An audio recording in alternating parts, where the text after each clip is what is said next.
पुणे जिल्ह्यातल्या जुन्नर तालुक्यातल्या पिंपळवंडीमध्ये एका निष्पाप चिमुकलीच्या निर्घृण हत्येनं संपूर्ण महाराष्ट्र हादरलाय। अवघ्या 9.5 वर्षाच्या या मुलीवर लैंगिक अत्याचार करून तिची हत्या करण्यात आली। या प्रकरणी पोलिसांनी एका 25 वर्षीय तरुणाला, सचिन खैरे असं त्याचं नाव आहे, त्याला अटक केली आहे। 15 दिवसात आरोपपत्र दाखल करण्याचं आश्वासन दिलेलं आहे। आरोपीला फाशीची शिक्षा द्या या मागणीसाठी ग्रामस्थ रस्त्यावर उतरलेत। बघूया त्याच घटनेचा आढावा घेणारा हा रिपोर्ट। 9.5 वर्षाची एक चिमुकली घरातून खेळायला बाहेर पडली, मात्र काही तासांनी परत आला तो तिचा मृतदेह। जुन्नर मधल्या पिंपळवंडी गावात घडलेल्या या घटनेनं संपूर्ण महाराष्ट्र सुन्न झालाय। प्राथमिक तपासानुसार शेजारी राहणाऱ्या 25 वर्षीय साहिल संपत खैरे या तरुणानं पेरू खाण्याचं आमिष दाखवत मुलीला शेतात नेलं। तिथं तिच्यावर लैंगिक अत्याचार करून तिची हत्या केल्याची माहिती पोलिसांना दिली आहे। जुन्नर तालुक्याच्या पिंपळवंडी या ठिकाणी साहिल या युवकाने एका अल्पवयीन मुलीवर अत्याचार ज्या ठिकाणी केला, तर हे आपण ठिकाण पाहतोय। अतिशय दुर्दैवी, हृदय पिळवटून टाकणारी ही घटना आहे। पिंपळवंडी गावापासून साधारण 1 किलोमीटरचं हे अंतर आहे। ह्या अंतरावर त्याने सायकलीवर त्या मुलीला इकडे आणलं। सायकल शिकवतो असं कारण सांगून मुलीला उसामध्ये आणलं आणि इथं आल्यानंतर तिच्यावर अगोदर अतिप्रसंग केला आणि नंतर तिचा निर्घृण खून केला।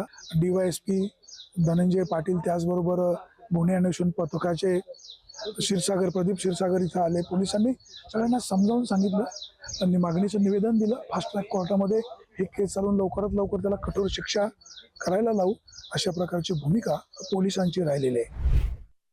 मुलगी बेपत्ता झाल्याची तक्रार मिळताच पोलिसांनी शोध मोहीम सुरू केली। गावकऱ्यांनी दिलेल्या माहितीच्या आधारे संशयितांचा शोध घेतला आणि त्याला अटक केली। आरोपीनं गुन्ह्याची कबुली दिली। पुरावे नष्ट करण्याचाही प्रयत्न केल्याचं समोर आलंय। 15 दिवसात आरोपपत्र दाखल करून फास्ट ट्रॅक न्यायालयात खटला चालवण्याचा प्रयत्न केला जाणार असल्याचं पोलीस अधीक्षकांनी सांगितलं।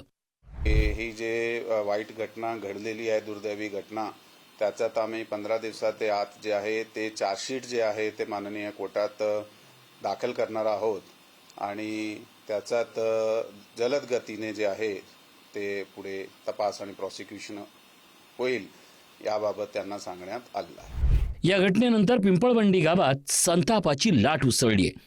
हजारो ग्रामस्थांनी पुणे नाशिक महामार्गावर रस्ता रोको आंदोलन करत आरोपीला फाशीची शिक्षा देण्याची मागणी केली। यामुळे महामार्गावरील वाहतूक काही काळ विस्कळीत झाली। गावात मोठा पोलीस बंदोबस्त तैनात करण्यात आलाय।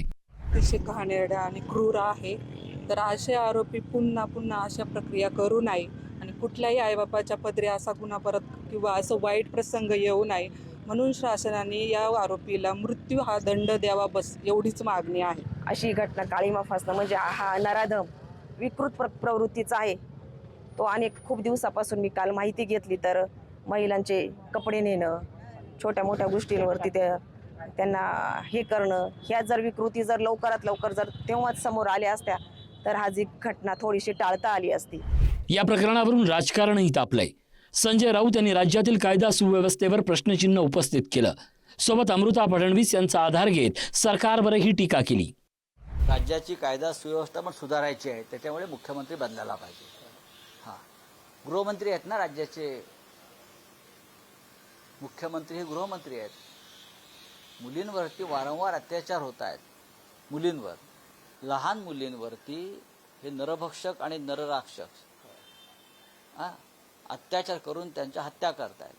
हा कायदा आणि सुव्यवस्थेचा विषय आहे, याविषयी सुद्धा वैद्य साहेबांनी बोलायला पाहिजे। किंवा महाराष्ट्राची जी सेवा सुरू आहे देवेंद्रजीकडून, त्या सेवेमध्ये या लहान मुलींचं रक्षण येत नाही का?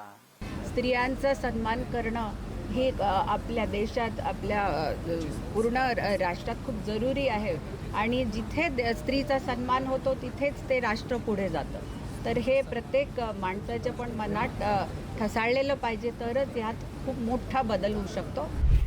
महायुतीच्या महिला नेत्यांनी आरोपीला कठोर शिक्षा होईल असा विश्वास व्यक्त केला।